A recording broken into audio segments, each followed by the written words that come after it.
I remember as a child, there were no bridges to West Point, just the little ferry boats from New Kent to West Point. We didn't get here very often when I was a child. My husband came here to work for Chesapeake right out of school, and he lived in Richmond.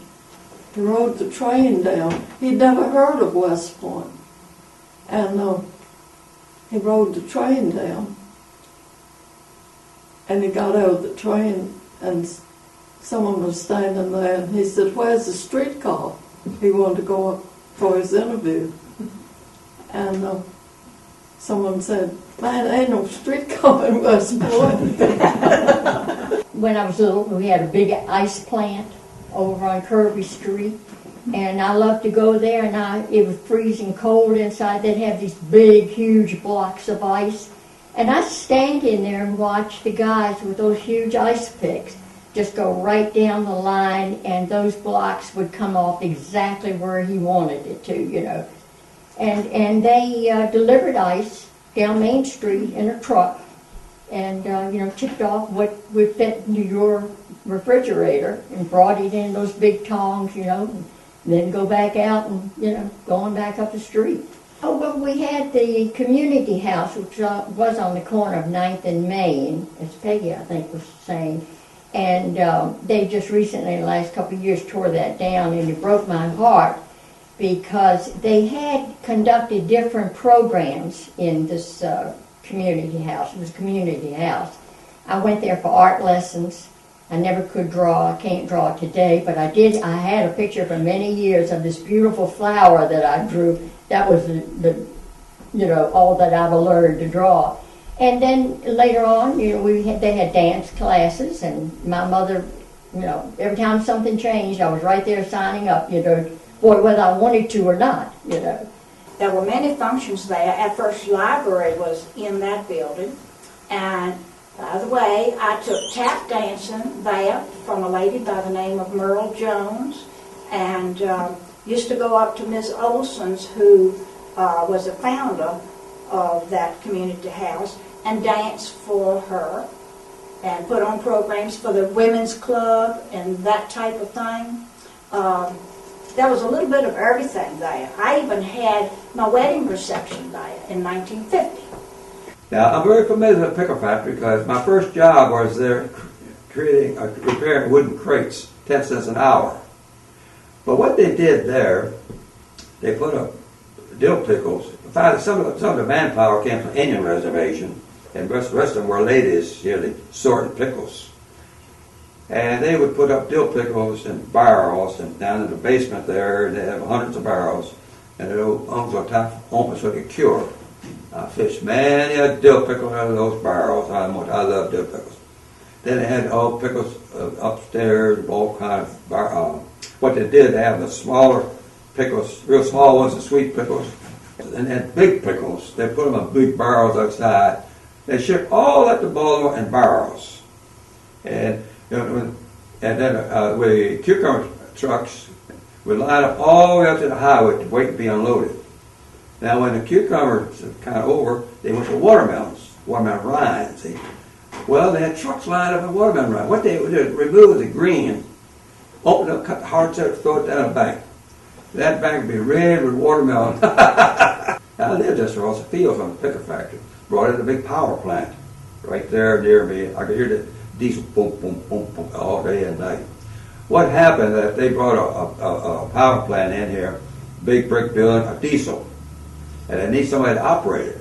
So they went out countrywide looking, and they found a man named Joe Motor.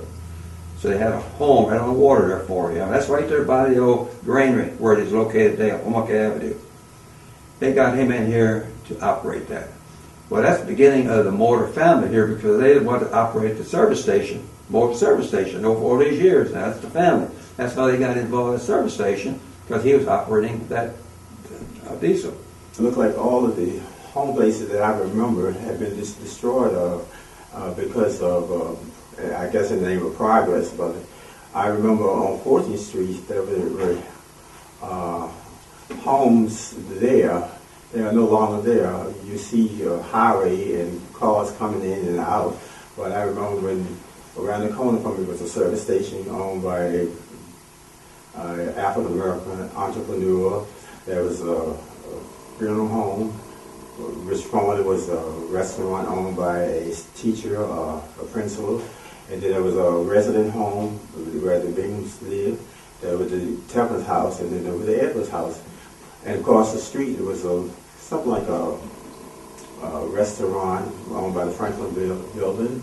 Then the Reverend John Scott, who was the pastor of the Episcopal Church here, lived across the street. His there was another family next door, and a couple of more resident homes. But all of that is gone. You could catch the Bristol Line's bus line to Richmond, which we often did, and go up in the morning and shop and then come back in the afternoon. But everything was right near home. You could just walk up to the grocery store or drugstore, and it was all walking distance. You didn't need a car to go anywhere. The bus took us right to Broad Street in Richmond, which was right across the street from those places. And so you was there was a barber shop in town, a fellow by the name of a black barber by the name of Charlie the Barber. Yeah. And if you went to Charlie the Barber, and his brother Howard worked there, and many a time I'd get my hair cut, and the bus came in about a half a block away. And when the bus would come in, if you were in the middle of a haircut, he was going to stop, because Howard was going to stop. He was going around and meet the bus and see who came and who was going. And then he'd come back and tell everybody there who was coming, who wondered why they were going and wondered why they came. And they were both World War I veterans, and they would relive the World War I story over and over. Downtown West Point was booming. They had Leggett's. We had 2 drugstores.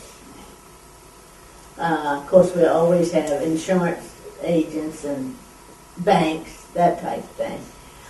They had a store up by the Methodist Church, which has since been torn down. Grocery store. Grocery store, and up at 14th Street was big. You had York Inn on one corner, you had Robert White's Esso station on the other corner, you had West Point Restaurant on one corner.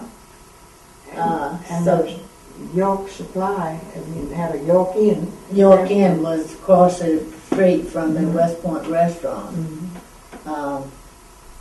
So like I said, at one time it was a booming place. It really was. I would love to have lived in the time when the terminal, the West Point Hotel, was there.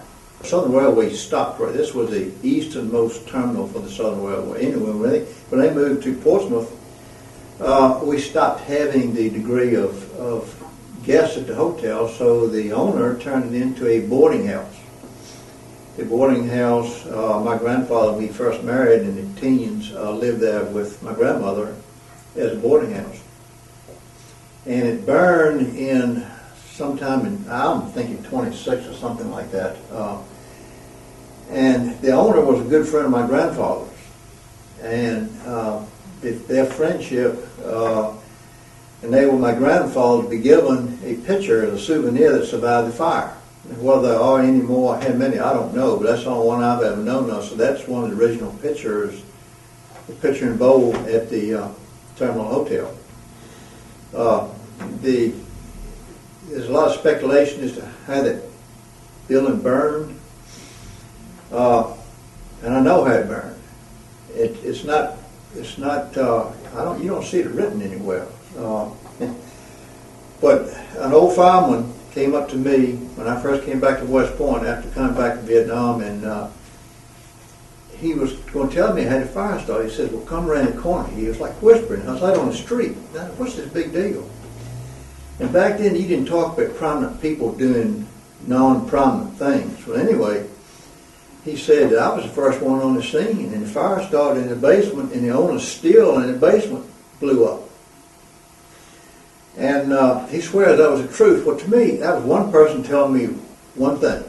And I never really knew whether it was true or not, whether really something in the basement blew up or not, but it did burn.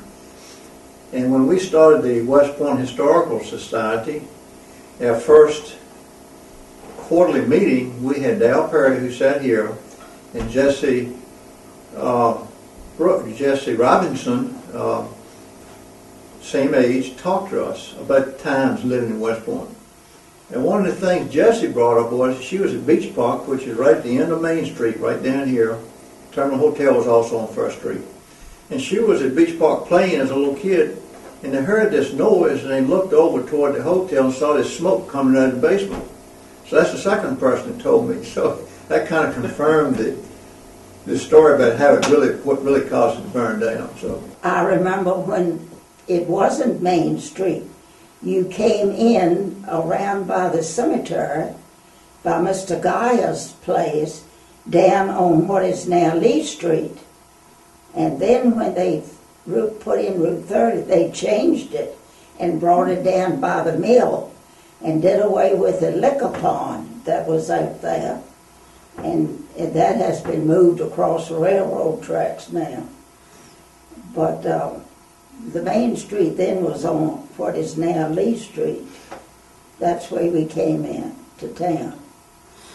And I don't know, there was, they had somebody had a place where they killed hogs down there on 14th Street now.